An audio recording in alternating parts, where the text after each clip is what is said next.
دنیا کی رنگینیوں سے توبہ۔ صحرائی عرب گاؤں کے کنارے پر ایک پرانا مٹی کا بنا ہوا گھر وقت کی تھکن بیان کر رہا تھا۔ اس کی بوسیدہ دیواریں ماضی کے قصے سناتی معلوم ہوتی تھیں۔ ایک کمرے میں لالٹین کی مدھم روشنی میں ایک نوجوان گہری سوچ میں گم بیٹھا تھا، لمبا عربی عبایا پہنے، سر پہ پگڑی باندھے۔ یہ سلطان تھا جس کی عمر لگ بھگ 25 سال تھی۔ ایک وقت تھا جب وہ بازار کی چمک دمک میں کھویا رہتا، کہکہوں اور محفلوں میں زندگی کا مفہوم ڈھونڈتا اور گناہوں کے رنگوں میں خود کو بھلانے کی کوشش کرتا۔ اس کی راتیں شراب خانوں میں گزرتی تھیں، اس کے دن فضول کاموں میں ڈھلتے تھے۔ اس نے ہر اس رنگ میں خود کو رنگنے کی کوشش کی جو دنیا اسے دکھاتی تھی، مگر اب اس کے سامنے بس ایک کھڑکی تھی جہاں سے صبح کی پہلی کرن اندر آتی، اور ایک تسبیح تھی جو اس کی انگلیوں میں بے آواز گھومتی رہتی۔ اس کے ہر موتی پر ایک ندامت بھرا سانس نکلتا۔ گاؤں کے لوگ اسے عجیب نگاہوں سے دیکھتے، سرگوشیاں کرتے جیسے اس نے کوئی جرم کر دیا ہو۔ یہ لڑکا دنیا چھوڑ کر کس راہ پر چل پڑا ہے؟ اس نے اپنی جوانی برباد کر دی۔ یہ تو کل تک ہمارے جیسا تھا، آج دیکھو کیسے ولی بن بیٹھا ہے۔ وہ ہنستے، تانے دیتے اور اسے پاگل کہتے۔ ان کی آوازیں سلطان کے کانوں میں نہیں بلکہ اس کی روح میں چپتی تھیں، مگر وہ سب کچھ خاموشی سے برداشت کرتا رہا۔ لیکن سلطان کی آنکھوں میں کچھ اور تھا، ایک گہرا سکون جو دنیا کی کسی دولت سے نہیں خریدا جا سکتا تھا، ایک سچی جستجو جو اسے رب کی قربت کی طرف کھینچ رہی تھی، اور ایک ایسی پیاس جو صرف حق کے چشمے سے بجھ سکتی تھی۔ یا رب، مجھے وہ راہ دکھا جو تجھے پسند ہے، وہ راہ جس میں تیری رضا ہو۔ میری زندگی گناہوں میں گزر گئی میرے مولا، اب مجھے اپنی پناہ میں لے لے۔ وہ ہر صبح، ہر شام، تہجد کی تنہائیوں میں سسکیاں بھرتے ہوئے یہی دعا کرتا۔ اس کا دل ہر دعا کے ساتھ مزید ٹوٹتا اور اسی ٹوٹے ہوئے دل سے نور پھوٹتا۔ گاؤں میں ایک بزرگ بھی تھے، شیخ عبد الرحیم۔ ان کی طویل سفید داڑھی، گہری آنکھیں اور ہر وقت ذکر میں مشغول زبان ان کی روحانیت کی گواہ تھی۔ وہ سلطان کے دل کی کیفیت کو، اس کی روح کے کرب کو بخوبی سمجھتے تھے۔ ایک دن وہ آہستگی سے سلطان کے پاس آئے۔ ان کے چہرے پر شفقت کا نور جھلک رہا تھا۔ انہوں نے سلطان کے کاندھے پر ہاتھ رکھا۔ بیٹا، تمہاری روح کسی اور سفر کی تلاش میں ہے۔ یہ دنیا تمہیں روکنے کی ہر ممکن کوشش کرے گی۔ لوگ تمہیں تانے دیں گے، تمہاری راہ میں کانٹے بچھائیں گے، مگر صبر کرنا اور اپنی نیت کو ہمیشہ صاف رکھنا۔ یاد رکھنا، جب بندہ اللہ کی طرف چل پڑتا ہے تو اللہ اسے کبھی تنہا نہیں چھوڑتا۔ اللہ کی مدد تمہارے ساتھ ہوگی، تمہاری رہنمائی کرے گی۔ شیخ کے یہ الفاظ سلطان کے لیے بارش کے پہلے قطرے کی مانند تھے۔ اس کی آنکھوں سے آنسو بہہ نکلے۔ اس نے شیخ کا ہاتھ چوم لیا۔ وہ دن سلطان کی زندگی کا حقیقی نقطہ آغاز تھا۔ ایک نیا باب کھل چکا تھا، ایک ایسی کتاب کا باب جس کا ہر ورق صبر، آزمائش اور اللہ پر بھروسے سے لکھا جانا تھا۔ آزمائشوں کی آندھیاں۔ سلطان نے مسجد کو اپنا اوڑھنا بچھونا بنا لیا۔ اس کا ہر لمحہ اللہ کی یاد میں گزرنے لگا۔ تلاوت قرآن، ذکر الہی، روزے اور تنہائی میں عبادت، یہ سب اس کا معمول بن گیا۔ اس کا جسم اگرچہ تھکا ہوا ہوتا، مگر اس کی روح اطمینان سے بھرپور تھی۔ مگر دنیا نے اس کا پیچھا نہ چھوڑا، جیسے اسے اس کے ماضی کی زنجیروں سے جکڑے رکھنا چاہتی ہو۔ گاؤں کے کچھ نوجوان جو اس کی تبدیلی پر حیران نہیں بلکہ خوفزدہ تھے، اس سے حسد کرنے لگے۔ یہ خود کو کوئی ولی سمجھنے لگا ہے، یہ تو کل تک ہمارے جیسا تھا، آج دیکھو کیسے تقویٰ کا ڈھونگ رچا رہا ہے۔ وہ ہنستے، تانے دیتے اور اسے پاگل کہتے۔ پھر ایک دن گاؤں میں ایک مسافر قافلہ آیا۔ یہ قافلہ دور دراز کے علاقوں سے آیا تھا اور اپنے ساتھ دنیا کی چکا چوند اور رنگینیاں لایا تھا۔ اس قافلے میں ایک عورت بھی تھی، لیلا۔ وہ خوبصورت، پرکشش اور عربی لباس میں ملبوس تھی۔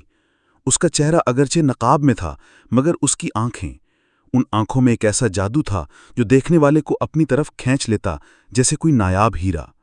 جب وہ سلطان کے قریب سے گزری تو اچانک رک گئی۔ اس کی نگاہیں سلطان کے مصلحت سے جھکے ہوئے چہرے پر پڑیں۔ کیا تم وہی ہو جس نے دنیا چھوڑ دی ہے؟ سنا ہے تم اب صرف مسجد کے ہو کر رہ گئے ہو؟ اس نے شوخی سے پوچھا۔ اس کی آواز میں دلکشی اور ایک عجیب سی کشش تھی۔ سلطان نے اپنی نظریں جھکا لیں۔ اس کے دل میں ایک لمحے کے لیے ہلچل مچی، لیکن اس نے خود کو سنبھالا۔ میں گناہوں کا پچھتاوا ہوں، اب میں صرف اپنے رب کا بندہ بننا چاہتا ہوں، اس کے سوا کسی چیز کی طلب نہیں۔ لیلا نے ایک نرم ہنسی ہنسی جو ماحول میں سرسراہٹ پیدا کر گئی۔ تو پچھتاوے کو خوشی میں کیوں نہیں بدلتے؟ یہ جوانی کے دن ہیں، میرے ساتھ کچھ پل گزارو۔ دنیا کی رونقیں بہت خوبصورت ہیں، کیا تم انہیں یوں ہی جانے دو گے؟ کیا تمہارے دل میں اب کوئی حسرت باقی نہیں؟ اس نے مزید قریب آ کر سرگوشی کی۔ یہ لمحہ سلطان کی سب سے بڑی آزمائش تھی۔ اس کا دل سینے میں زور زور سے دھڑکنے لگا۔ اسے لگا جیسے اس کی روح کو کوئی کھینچ رہا ہے۔ شیطان اس کے کان میں وسوسے ڈال رہا تھا کہ یہ لمحہ پھر نہیں آئے گا، لیکن اس نے پوری شدت سے خود کو روکا۔ اس نے اپنی آنکھیں بند کیں اور دل میں اللہ کو پکارا، یا اللہ، میرے قدم ڈگمگا نہ جائیں، مجھے اس آزمائش سے بچا لے، میں تیری پناہ چاہتا ہوں، اس وسوسے سے، اس کشش سے۔ اور وہ فوراً وہاں سے بھاگ نکلا، مسجد کی طرف، شیخ عبد الرحیم کی طرف۔ اس کا جسم کانپ رہا تھا، اس کی روح کرب میں تھی۔ وہ مسجد کے صحن میں گر پڑا، اس کے لبوں پر بس اللہ اللہ کی صدائیں تھیں۔ شیخ عبد الرحیم نے اس کی حالت دیکھتے ہی اسے پہچان لیا۔ انہوں نے فوراً اسے سہارا دیا اور اپنے سینے سے لگا لیا۔ بیٹا، نفس دھوکہ دیتا ہے، یہ انسان کا سب سے بڑا دشمن ہے، مگر جو اس کے خلاف لڑ جائے وہی اللہ کا سچا بندہ بن جاتا ہے، وہی کامیاب ہوتا ہے۔ تم نے آج اپنے رب کو راضی کر لیا، میری آنکھوں کی ٹھنڈک۔ شیخ کی گود میں سلطان کو ایسا سکون ملا جو اسے دنیا کی کسی چیز میں نہیں ملا تھا۔ صبر کا صلہ۔ سلطان کی عبادت میں مزید شدت آ گئی، اس کی روح مزید پاکیزہ ہو گئی اور اس کا تعلق اللہ سے مزید مضبوط ہو گیا۔ وہ اب دن رات مسجد میں رہنے لگا، اس کا ہر سانس ذکر میں، ہر قدم رب کی رضا میں اٹھتا تھا۔ گاؤں والے اگرچہ اسے اب بھی عجیب نگاہوں سے دیکھتے اور پیچھے سے باتیں بناتے تھے، مگر کچھ لوگ خاموشی سے اس کی اس لازوال تبدیلی سے متاثر ہونے لگے تھے۔ کچھ دلوں میں اللہ کی محبت جاگنے لگی تھی اور وہ سلطان کی مثال کو اپنے لیے روشنی سمجھنے لگے تھے۔ پھر ایک دن مکہ سے ایک معزز، صاحب علم اور صاحب دل شخص آیا۔ یہ قافلہ تجارت کے لیے نہیں بلکہ کسی خاص مقصد کے لیے آیا تھا۔ مسجد میں نماز کے بعد اس نے اپنا تعارف کروایا۔ اس کی آواز میں وقار تھا۔ میں شیخ عمر بن سلمان ہوں، مکہ سے آیا ہوں۔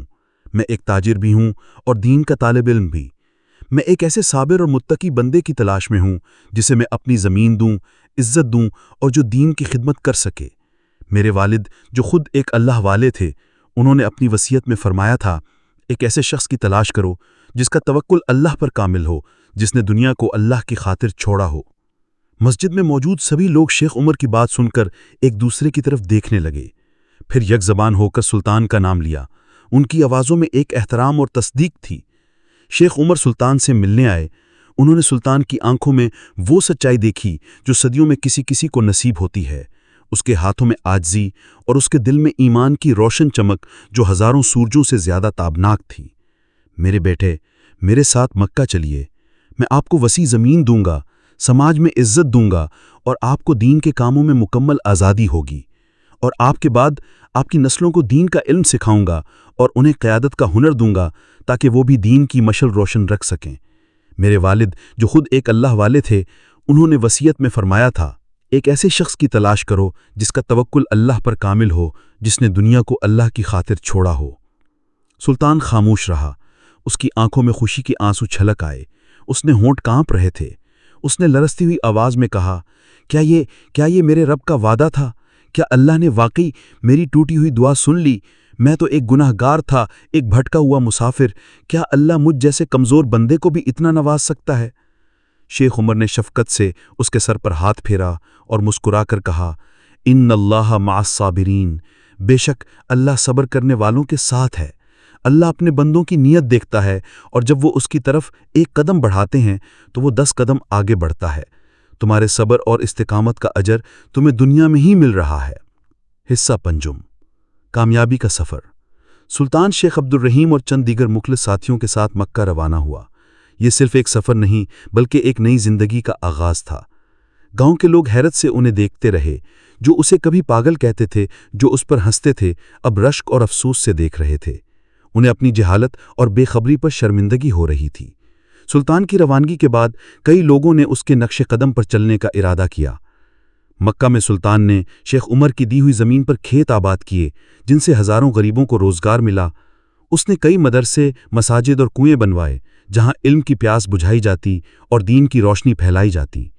اس کی سادگی، اس کی عاجزی اور اس کا خوف خدا ہر کسی کے دل میں گھر کر گیا۔ سلطان کی کہانی دور دور تک پھیل گئی اور وہ صحرائی گاؤں کا سچا مسافر کہلانے لگا۔ ایک دن وہ مسجد میں بیٹھا تھا، عصر کی نماز کے بعد ایک چھوٹا بچہ دوڑتا ہوا آیا۔ اس کے چہرے پر خوشی اور فخر نمایاں تھا۔ امام صاحب، حافظ امین نے آج پورا قرآن سنا دیا۔ اس نے اپنے والد کی خواہش پوری کر دی۔ یہ اس کا اپنا بیٹا تھا، امین۔ سلطان کی آنکھوں سے خوشی کے آنسو جاری ہو گئے۔ اس نے اپنے بیٹی کو گلے لگا لیا اور اس لمحے اسے اپنی زندگی کی تمام آزمائشیں فراموش ہو گئیں۔ یہ تھا اس کے صبر کا حسین ثمر۔ شیخ عبد الرحیم نے اپنی زندگی کے آخری دنوں میں، جب ان کی سانسیں ہلکی ہو چکی تھیں، سلطان کا ہاتھ تھام کر کمزور آواز میں کہا، سلطان میرے بیٹے، تم نے دنیا کو اللہ کی خاطر چھوڑا، اور دیکھو اللہ نے تمہیں دنیا بھی دی اور دین کی دولت بھی عطا کی۔ یہ تمہارے سچے صبر اور کامل توکل کا ثمر ہے۔ تمہاری کہانی رہتی دنیا تک مثال رہے گی۔ اور ان کے ہونٹوں پر مسکراہٹ کے ساتھ روح پرواز کر گئی۔ کہانی یہاں ختم نہیں ہوتی، کیونکہ صبر صرف ایک عمل نہیں، یہ ایک وسیع دروازہ ہے، اللہ کی بے پناہ رحمت تک پہنچنے کا، اس کی قربت حاصل کرنے کا دروازہ۔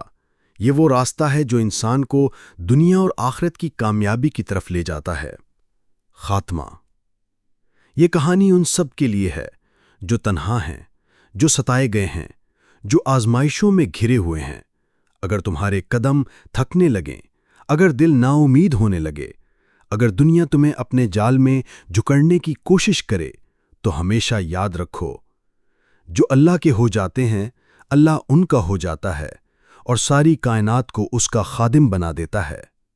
اور آخر میں رحمت للعالمین رسول اللہ صلی اللہ علیہ وسلم کا یہ مبارک فرمان ہمیشہ یاد رکھیں، عجب ہے مومن کا معاملہ، ہر حال میں اس کے لیے خیر ہی خیر ہے۔ اگر اسے کوئی خوشی حاصل ہوتی ہے تو وہ شکر کرتا ہے جو اس کے لیے خیر ہے، اور اگر اسے کوئی تکلیف پہنچتی ہے تو وہ صبر کرتا ہے جو اس کے لیے خیر ہے۔ صحیح مسلم۔